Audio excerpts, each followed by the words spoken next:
So Tommy Robinson got out of prison 10 days ago. We wanted to do podcasts with him. He reached out, we spoke. Can't do it in the States. Last time he came here, he got arrested. So we're going to Bahamas to interview the controversial Tommy Robinson. I was released from prison 10 days ago. I spent the last 7 months on solitary confinement for showing the public.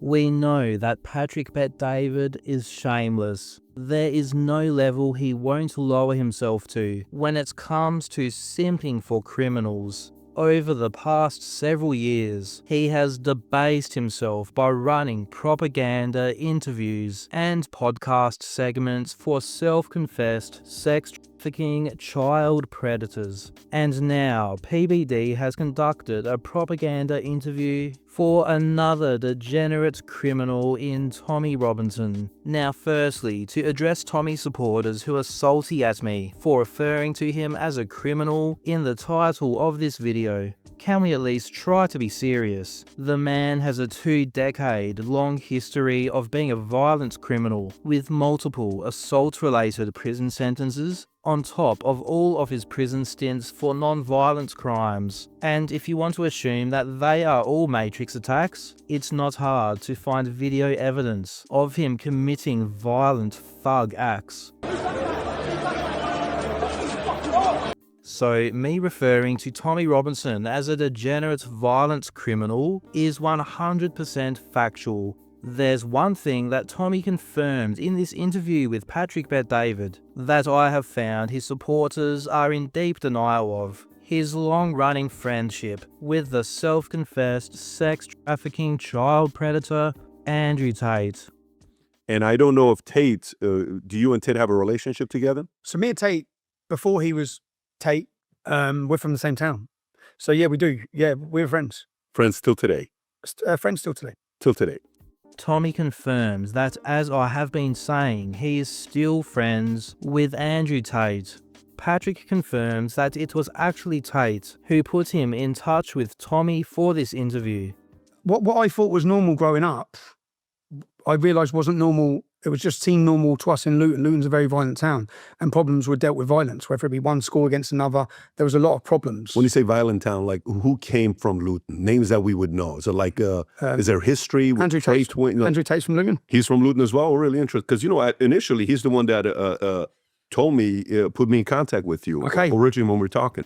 At one point during the interview, Tommy said what we have heard from him many times, that despite the overwhelming evidence and level of self-snitching, he doesn't believe the allegations against Andrew Tate.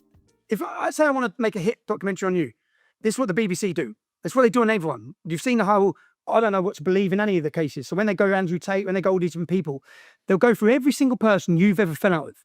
Now, how many of those people will be willing to make stuff up, especially if you give them a 20 grand check?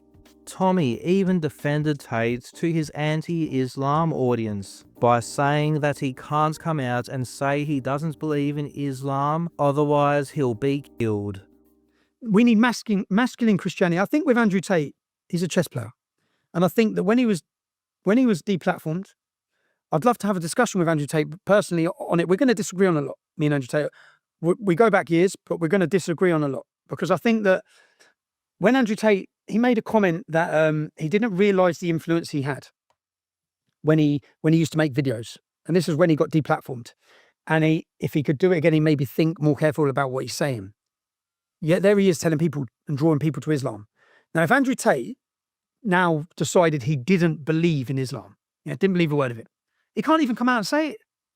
They'll kill him. He can't become the most famous apostate in the world. He'd be dead. They want him more than they want me. You think they'd kill him?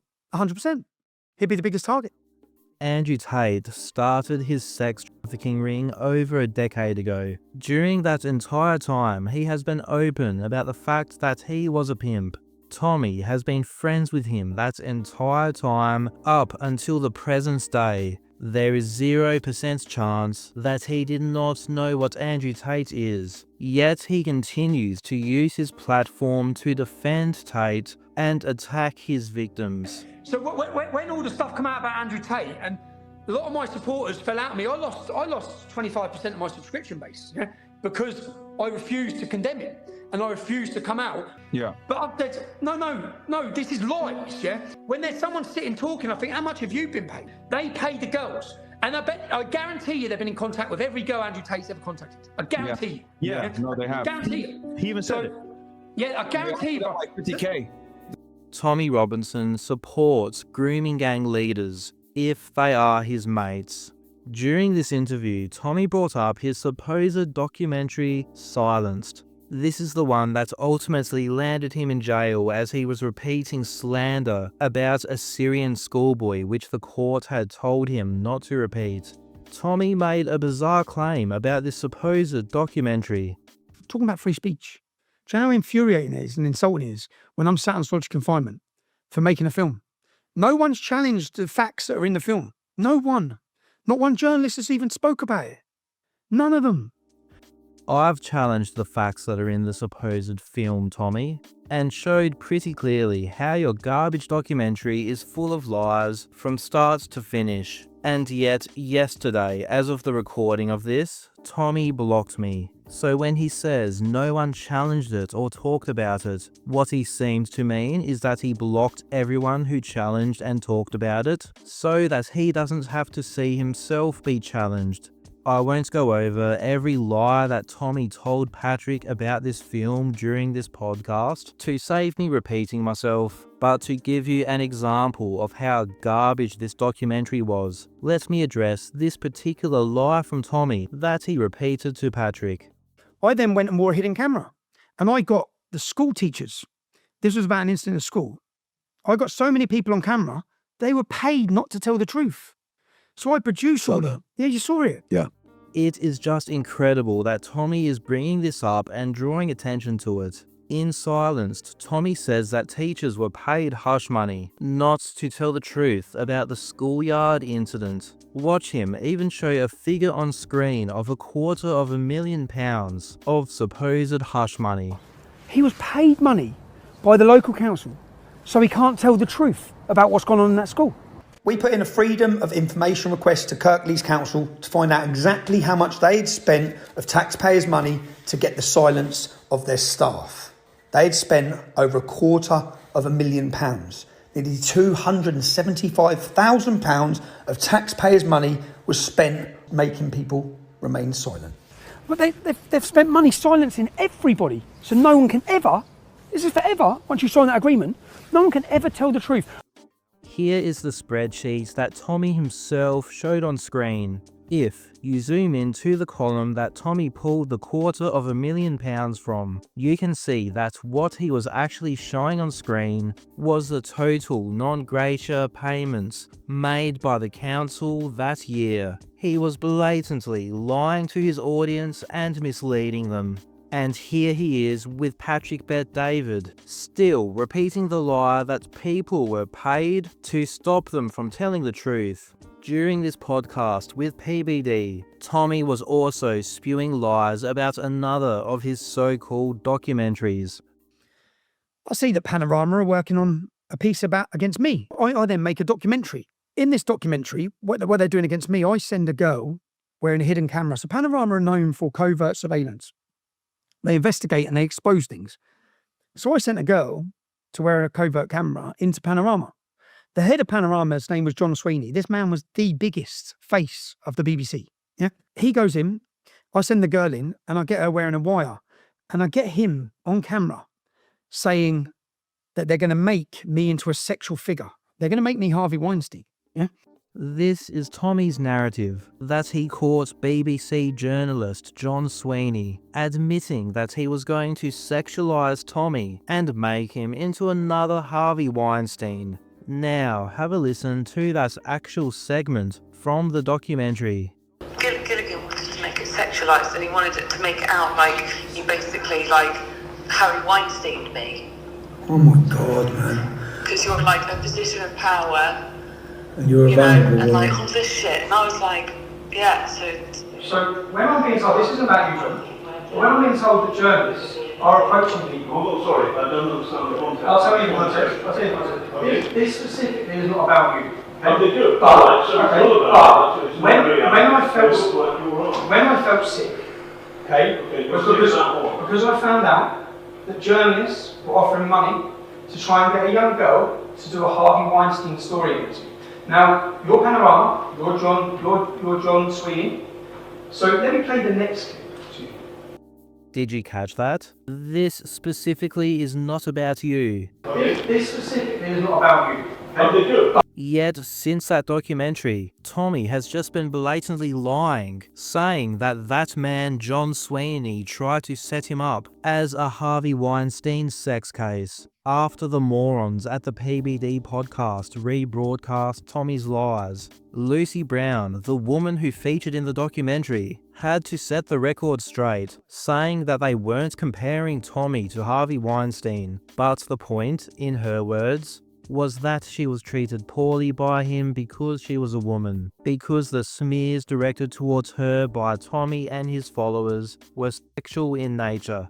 I will most likely post a video fully debunking Tommy's supposed documentary Panorama. There will be a lot to go over. This is just one example, but the level of lies to cover is incredible.